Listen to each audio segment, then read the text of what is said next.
So I might put this on top and on top.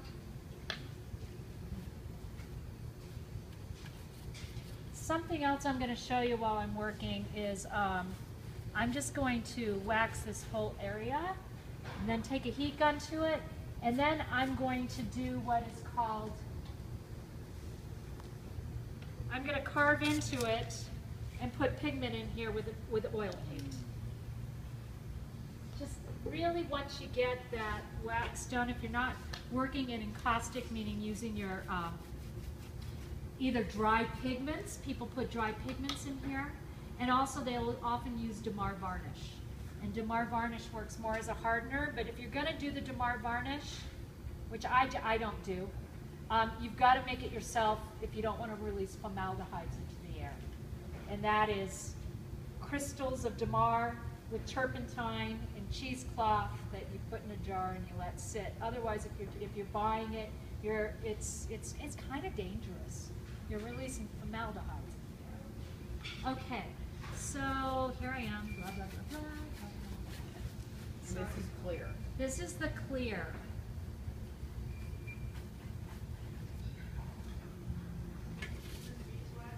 This is refined beeswax, and the refined beeswax is not as golden, and it's been depollinated, and it looks like this. Bleached is another word that you'll find. Bleached beeswax. Yes. R&F. No. R&F is a company. It's an encaustic company, and you can get all. They're just very sophisticated. Are they all beeswax products? Well, no. You could buy cold wax, which takes a really long time to set. And you can also get paraffin, which is really brittle. And I don't know enough about telling you what those are. I do know I used a paraffin teaching like in Sun Valley in the winter, and they all cracked. Which is another thing about encaustic painting, you know, galleries. I was just talking, I'm sending some work to Sun Valley, and she wanted to know how much encaustic was in my work, and I had to tell her it's not around the edges, and it's not on the whole thing. And she goes, good, because I'm not carrying encaustic artists anymore. She goes, it's too risky. They crack. They just, it's.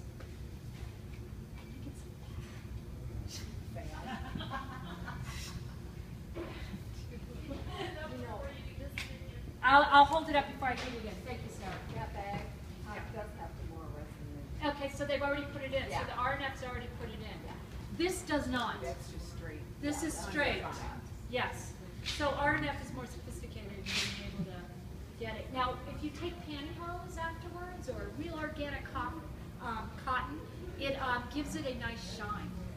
Now, like I said, I might use it in the middle, but I'm not using it on the ends. And so you can kind of see the brush strokes. See those brush strokes? Can you put several layers on there? Yes, you can. And I would burn in first, and then you can do another layer. Just for the heck of it, because we're here.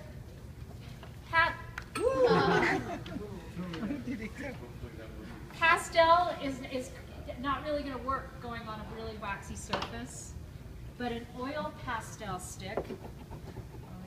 Let me hold that up.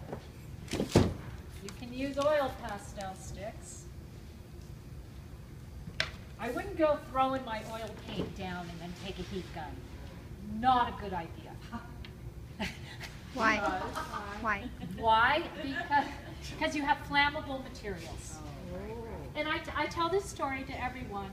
I was in graduate school, and I was oil painting, and in the middle of my studio, I had rags of turpentine and paint thinner, medium. I had it all in the middle of the table, and across from me was not a building like this. It was at Portland State University, and it was a glass building. and it was the middle of summer, and the sun came and hit the glass building, bounced off, and started a fire in the middle of my table, my studio table. Wow. So think about a heat gun that hits paint mediums that are wet and full of terps. Not a good idea. But if the paint is dry and fixed, you know, really in there, you're gonna. Also, you know, if it's kind of, I've done it before. If it's just sort of paint, it just cracks. Like I want to show you, but I can't. It just is not good. Okay.